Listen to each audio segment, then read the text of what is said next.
दोस्तों नमस्कार। दोस्तों मैं ब्रजमोहन शर्मा आज के शर्मा लॉफुल प्रोग्राम में आप सभी लोगों का स्वागत करता हूं। दोस्तों मैं आपके बीच आता हूं और आपके लिए सुप्रीम कोर्ट के और सरकार के बहुत ही अच्छे और बहुत ही महत्वपूर्ण फैसले खोज कर लाता हूं। मेरा मात्र यही उद्देश्य रहता है कि मेरे देश का प्रत्येक देशवासी अपने फ़ायदे के, अपने लाभ के जो भी सुप्रीम कोर्ट के निर्णय हैं और जो भी सरकार के फैसले हैं उनके बारे में जागरूक बने और समझदार बने। देश में आज भी बहुत से लोगों को ये नहीं मालूम है कि कौन सी चीज़ में हमारी सुविधाओं के लिए सुप्रीम कोर्ट ने कौन सा निर्णय दिया है और सरकार द्वारा हमें कौन सी योजना लाभ के रूप में प्रदान की जा रही है। हमारे देश में जागरूकता की बहुत कमी है, इसलिए हमारा सिर्फ एक ही मकसद है कि जागरूक बनो और समझदार बनो।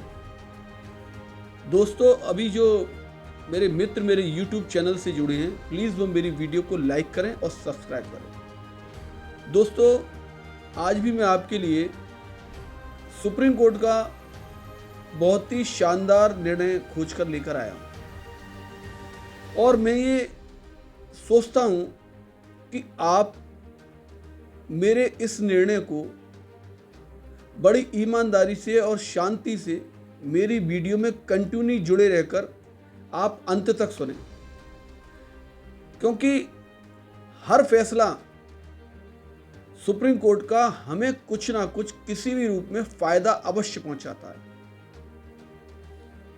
दोस्तों अभी 28 अप्रैल 2025 को सुप्रीम कोर्ट ने पारिवारिक विवाद को लेकर इतना शानदार फैसला दिया है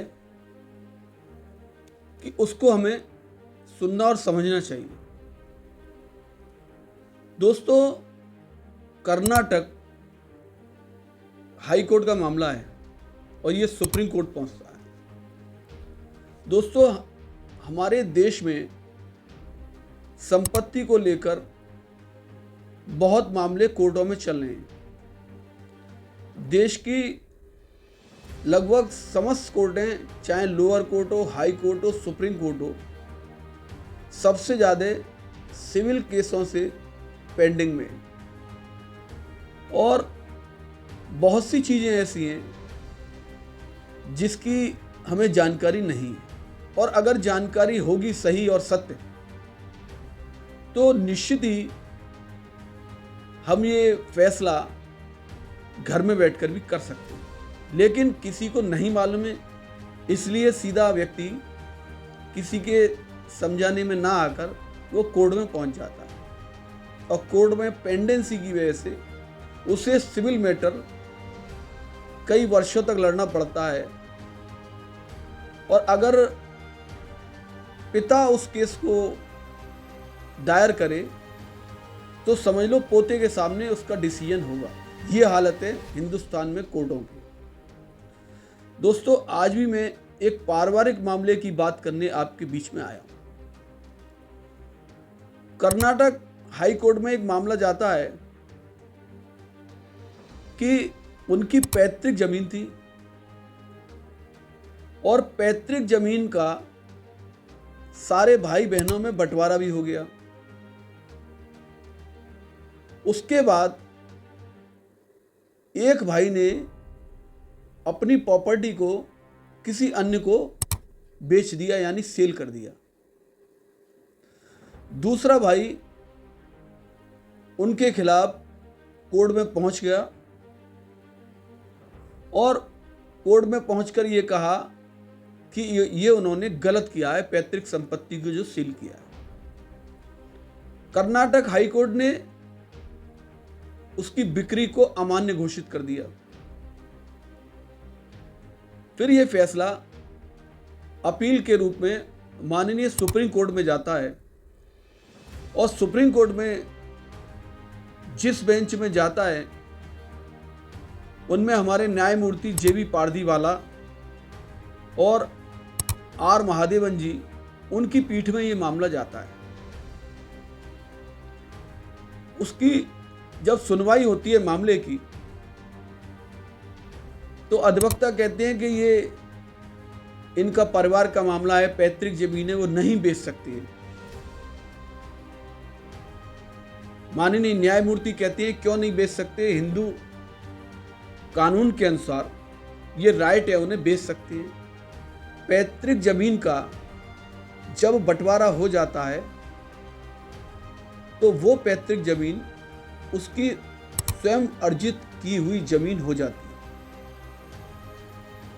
दोनों न्यायमूर्ति ने कहा कि अब ये उसकी स्वयं अर्जित की हुई जमीन है, लैंड है, इसको वह चाहे बेचे, चाहे किसी को वसीयत करे, चाहे किसी को गिफ्ट करे, इस जमीन का वो स्वयं मालिक है, इस जमीन का वो कुछ भी कर सकता है।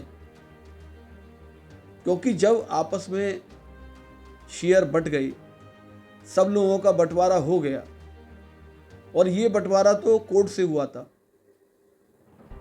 जब बंटवारा हो गया तो स्वयं मालिक बन गया, वो अपनी जमीन को कुछ भी कर सकता है, ये कोर्ट ने स्पष्ट कर दिया। दोस्तों, ऐसे ही मामलों से हमारे समाज के लोग अनभिज्ञ हैं। उन लोगों की जानकारी के लिए मैं इस चैनल पर आता हूं, और मेरा सिर्फ यही कहना होता है सभी लोगों से कि आप अपने स्तर पर कम से कम इतने जानकार तो बनो कि सामने वाला आपको मूर्ख ना बना सके। और आप लोग कहते हो कि आप वीडियो लंबी बनाते हैं, हमारे पास समय नहीं है। मेरे भाई, अगर हमारे कोई काम की बात है, हमारे कोई मतलब की बात है, हमें भविष्य में उसकी ज़रूरत पड़ सकती है, तो हमें वीडियो लंबी हो या छोटी हो, उसे सुनना भी चाहिए और समझना भी चाहिए। और मैं अपनी वीडियो पर ज़्यादातर ज़मीनों से संबंधित मामले लेकर आता हूँ, सिर्फ इसीलिए लेकर आता हूँ कि आप लोगों को उसका फ़ायदा मिले। दोस्तों, अगर ये मेरी वीडियो आप लोगों को अच्छी लगी हो, मेरी राय अच्छी लगी हो, तो प्लीज़ आप मेरी वीडियो को सब्सक्राइब करें, लाइक करें, शेयर करें, और कुछ अगर पूछना है तो आप कमेंट बॉक्स में भी कमेंट्स कर सकते हैं। धन्यवाद। जय हिंद, जय भारत।